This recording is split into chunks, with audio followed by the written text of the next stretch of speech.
Welcome back. I know I'm probably a little bit startling when you're not used to seeing me with my head shaved, and it's kind of like, and I'm like freshly bleached stubble. That's why my head is kind of pink, because it's a little irritated. And I am powdering my head because I don't like it to be super shiny. Side note, when I was a personal trainer, one of my friends, dude Phil, who was also a trainer, was perpetually bald, and he always had like the super shiny cue ball like down to the skin shave. He ended up like modeling for some product line for bald men that's like different products to like make your head look good, and I think they were like de-shining products. I'm like, I could probably use some of that because I'm shiny. Anyway, I thought I would do something a little bit different today, and I want to really try not to talk about trucking because I'm like at a point this week where I'm pretty not thrilled with things, how they're going, and feeling really burned out. It's Saturday, it's the middle of the day. I didn't get home from my week until maybe 1 o'clock or something. And I was really frustrated by that because I had originally expected to be home yesterday in the evening. So I thought, okay, I'll have like 2 days off, but I'm not going to go into all of the conversation surrounding that because I just said I'm going to try not to really talk about trucking in this video. This is a makeup video for fun, and I thought I've been wanting to make a video like this, not necessarily just because of makeup, but I'm including makeup. And this is the Muerte palette by Melt Cosmetics, which I'm super obsessed with this brand, and this packaging is especially amazing.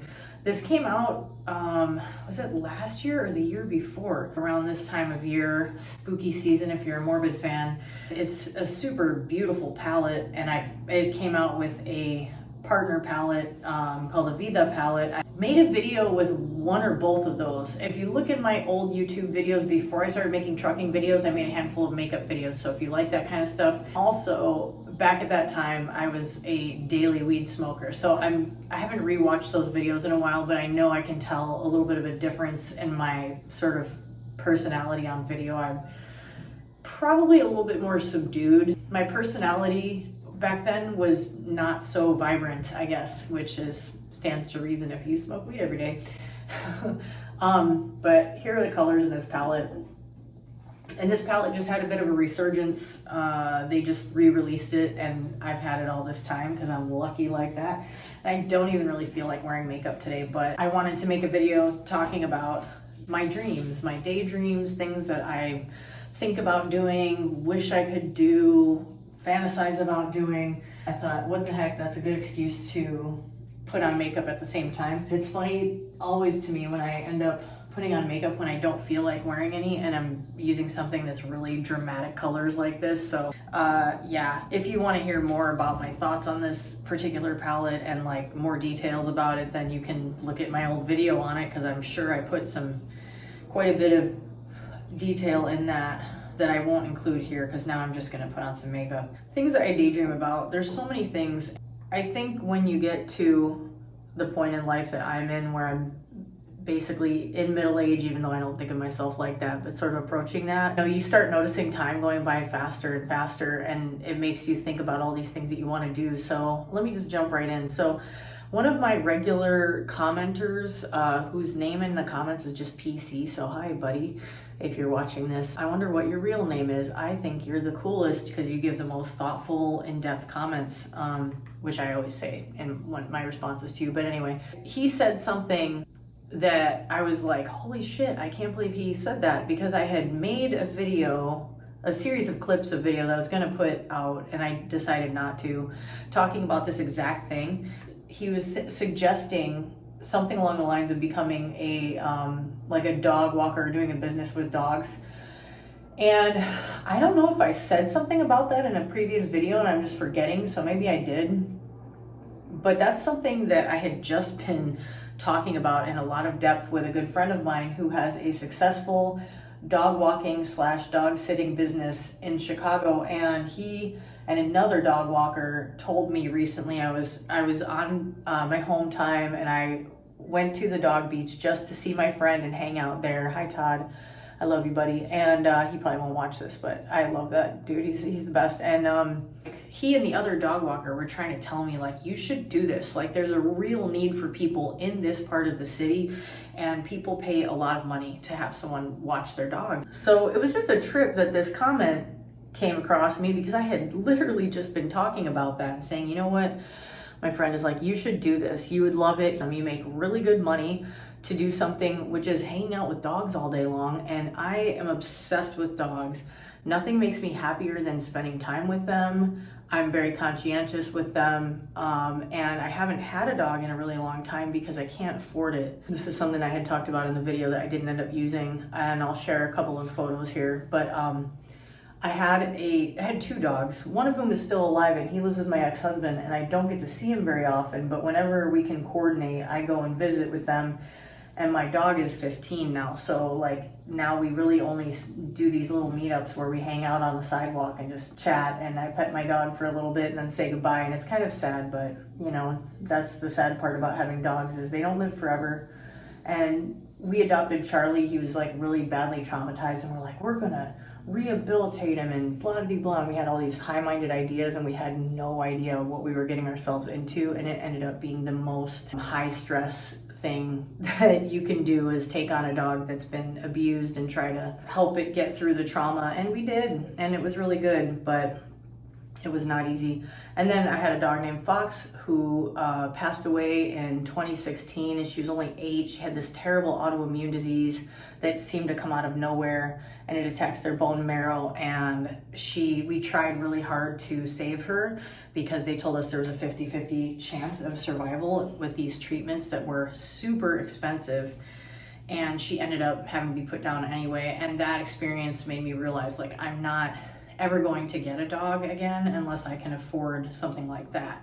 Pet insurance, it's like, it worries me. So I thought, well, maybe I will pursue something along the lines of a dog-related business, dog sitting, dog walking. I've known enough people that have done it and been successful at it, and there's a need for it. So if and when I leave this crazy trucking life, that is probably a path I'm going to take. Now I need to figure out what I want to do next. Now that I've done this sort of like nice smoky base layer, I haven't decided yet if I want to do eyebrows or not. It's really hard to talk and do makeup at the same time for me, so I end up like going super slow on the makeup and not speaking as eloquently as I wanted to. One of the things that makes me kind of hesitant to talk about those kinds of ideas of like, let me start a business involving dogs, is that there's that sort of self-consciousness of people maybe being judgmental about it, like that's not a real job, which if you want to do something that doesn't fall within the realm of like traditional job life or whatever, you have to just make a choice to be okay with it and not let the judgments of others play any kind of a role in it. And also you have to know, like, I guess I've spent so much time doing so many different kinds of jobs that I have a better understanding now of like what satisfies me and what doesn't, and what my goals are, which being physical, enjoying the day-to-day experiences of my work, those things are really important to me, because you recognize that time is passing, time marches on, as the song For Whom the Bell Tolls by Metallica says. I can't say that phrase without thinking of that. And what, you can't take it with you, you know, so what good is it to do a job that you hate if it's eating your time, and to do a job that makes you unhealthy and all this stuff. And obviously with trucking, like I said, I wasn't going to talk about it, but all that stuff comes into my mind, and I have to like keep questioning myself of like, what can I do that does satisfy those things? So holy fuck, I'm trying not to go on tangents, and again, it's hard because I'm putting makeup on and talking at the same time. I know that spending time with dogs undoubtedly, unequivocally makes me, unequivocally, I never quite get that word right, makes me real happy. So there's that. And then I always want to be challenged. It's really important to me that whatever I do is sufficiently challenging, and one of the aspects of working with dogs that I like the idea of is there was a time when I volunteered at a shelter, and I worked with special needs dogs, and having worked with my dog Charlie as a special needs dog, and the challenges of that, it made me want to get better at doing that. So I think if I was to take on this type of work, that I would spend some time working with dog trainers who do work with special needs dogs and maybe learning some more advanced like handling. The other aspect of me wanting to work with dogs that I haven't mentioned is for a period of time, I have an art background. My bachelor's degree is in art and journalism. I double majored. If I had gotten 7 more credit hours, I would actually have 2 bachelor's degrees. I love drawing animals, and I started doing animal portraits years ago, and I'll share a couple images of those here. These do not represent the capacity of my talent or ability. These represent the early stages, and knowing and seeing other artists who do animal portraiture. And let me share an image here from, I'll share something from Bonnie Snowden art. You should look her up on Instagram if you like animal portraits. Wow, her stuff is absolutely fucking mind-blowing.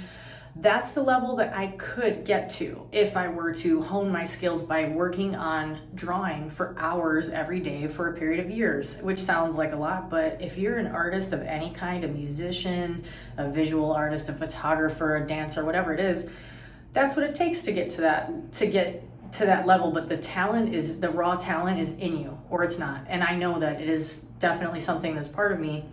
I just have never taken the real time over a long enough period of time.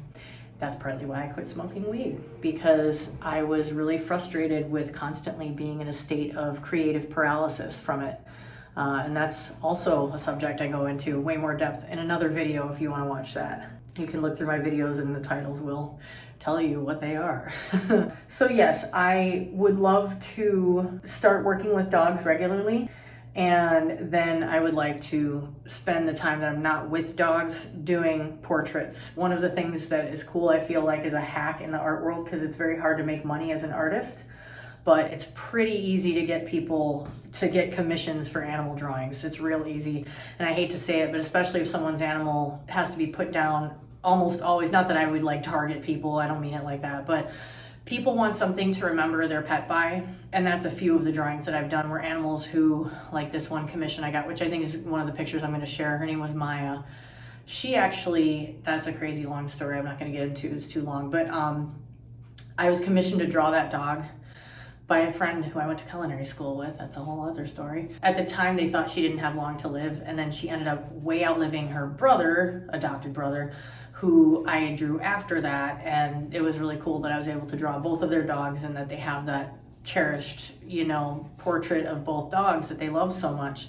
That's something that is like super meaningful to me, because not only is it using my talent, but it's like connecting with someone, connecting with this animal through this gift that I have of making art. It's almost kind of a spiritual type of experience, I think. When you're doing something that is in the flow, meaning like the creative energy is coming through you, and it's like this is part of who you know is your real self, and is part of your, I'm getting chills talking about this, kind of cheesy, but it's like your destiny, to be a creative. When you're fulfilling that, or like with writing, I feel like that. It's like all of a sudden those feelings of swimming against the current that I experience with other types of jobs, like some job I might do now, they fall away. They fall completely away, because you're like, this is why I'm here. This is part of why I'm here, and it's fulfilling. So that's what fulfillment feels like, Let's see, where am I? Oh God, I love that color so much. So yes, there's working with dogs. And, I don't have anything against any other animals. I love animals, and I used to think for sure that I was a cat person until we adopted the dogs, and I was like, oh, this is why having dogs is so like special and different, because dogs, it's like we've evolved as partner species together. And also a cat will, as soon as you're dead, will just start eating your fucking face meat. I do love them too. I just love animals in general. Okay, so what else? Okay, so some of the stuff that I feel weird talking about, but this video is about hopes and dreams, or like I said, fantasies. When I say fantasies, I mean things that I don't necessarily think like this is a realistic idea, but it's something I daydream about all the time. I love volunteering. If I could just volunteer, like if I won the lottery, I would just do a bunch of different volunteer things instead of working, because it's the most satisfying thing. I volunteered with seniors and people with disabilities for a long time. That is one of my favorite things that I've done in my life and most rewarding, and I still visit with the people that I volunteered with from time to time, though not as much, and that's another long story. Also think about doing things in a broader context, like being a foster parent, and I don't know if I could see myself doing that, not maybe at this particular stage in my life obviously, but down the road possibly, or even if not something that in depth. I have always daydreamed about being part of the Big Brothers Big Sisters program, being a big sister, because I grew up in really challenged circumstances because of the substance use problems and mental illness and the parent that was particularly raising me. That was such a difficult thing to go through without the support of an older adult who, not that I didn't have any support from older adults, but I didn't have the right kind of support a lot of the time, and that has everything to do with why I went into such intense struggles in my college years with deep depression, suicidal ideation. This is other stuff I'd like to talk about in depth in a longer other video. Substance abuse, did I say that already? Yeah, and why I struggled so much in college and why I struggled in the years after that. I could have really used like a mentor. I could have really used someone to like let me know that I was okay. And I never really had someone like that in my life. And I now see how much I could help someone, a younger woman or a guy, I guess, but I think about a female because I would relate to them more. And just someone to like be a source of support to. And like when they are freaking out and they don't know what to do and they're trying to come up with like decisions about their lives and stuff, just be a person who lets them know that it's okay to like be who they are, to be confused, to go through these things that we go through in life, because growing up is really hard. And if you're a kid who has had a really unstable home life like I did, you need someone who can help you see a little more clearly and help you, show you compassion, that will help you learn how to have compassion for yourself. That's what I could have used. And I would love to offer that in some capacity, whether it be as like a big sister or as a foster parent, or the idea of fostering sounds totally intense. So I don't know if that's something that's realistic for me to think about, but I think about it sometimes. Aha, almost forgot. One of the things, which I've mentioned I think in other videos, but that I need to do, I need to find a way to make this happen. One of the things that I've been talking about here, like even starting a dog business, they require money. And it sounds like weird, but it's because like I have a small car that is a lease. I can't have a bunch of dogs in that car. So I need to get a car that is more like a minivan or something like that, which is not my favorite idea of the kind of car I want to drive, but it's super practical if you're going to have dogs in your car. So that would be my first step, and that's an expense that I'm not quite ready for. So that's why I'm kind of like hesitating and like, oh, well, maybe I'll stay in this a little bit longer and see if I make if I can recoup a little bit of what I've lost from just going into trucking in the first place. And then the other thing is like, I definitely will go back to one of my bartending jobs, at least one, probably more than one, initially, which I'm really fortunate that they will definitely take me back, because I have already talked to my manager there, just in case. All right, that's a lot of makeup there, huh? Let's see, I just need one more. Here you are. Oh, I love this brush. It's like my favorite brush. My favorite fluffy blending brush. Okay, so yeah, what I started to say and get all excited about, that costs money, but I fucking really want to do, is I want to have a podcast. I know it's kind of a cliche these days, like everyone and their mom has a podcast, but I have a great concept for a podcast, and you guys may have noticed that I can talk a lot. Ideally, I would like to have my best friend be part of it with me, because I think that we're funny when we're together and entertaining. I think we could be very entertaining. I think she has the cutest voice. She has a higher voice than me, and she's from Michigan, so she has like a hint of an accent, and she just sounds cute, and she is cute. She's like one of the cutest people you will ever see or meet, and she has a gigantic heart. I would absolutely love to have her partner with me in a podcast, and our concept, which I think would be really well received, is a podcast about, actually I already have a name for it, but I'm not going to say what it is. A podcast about, from the perspective of sober, strong women.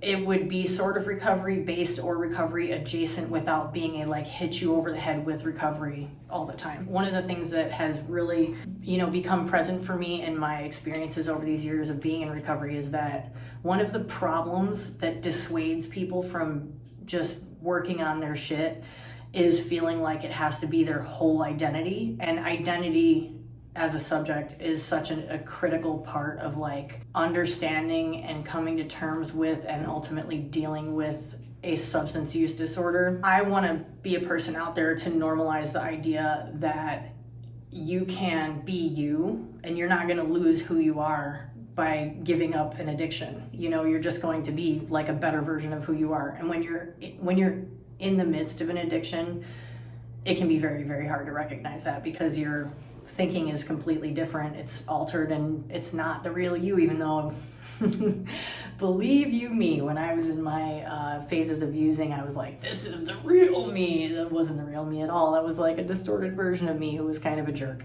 Oh, that makes it a little bit easier. I'm like, I can't see what I'm doing. Do I even want that there? Does that make any sense? I don't know. Fucking no, it doesn't relate. Let's put it on the inner corner instead. And if you're hearing noises in the background, that's my roommate who's in the process of moving. I feel like I kind of live in a hostel. Not hostile, a hostel.